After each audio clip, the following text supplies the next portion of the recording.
జగమంతా మనదే కాదా, జనులు మన పిల్లలు గారా, ఎల్లమ్మ కుమారస్వామి గణపయ్యలు మనకు లేరా.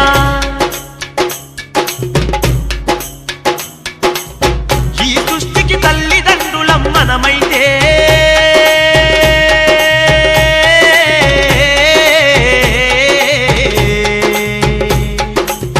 పిల్లలంటూ మల్లాలొల్లి చేస్తావేందే, పిల్లలంటూ మల్లాలొల్లి చేస్తావేందే.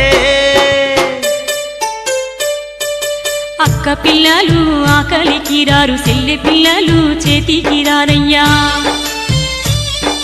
వరమున పుట్టిన ఈ పిల్లలైనా కన్న పిల్లలు ఎట్లయితారయ్యా. తాలో దబ్బో తన సేండ్ల వండాలి, గుడ్డోడు గూనోడో తనకే పుట్టాలి. 9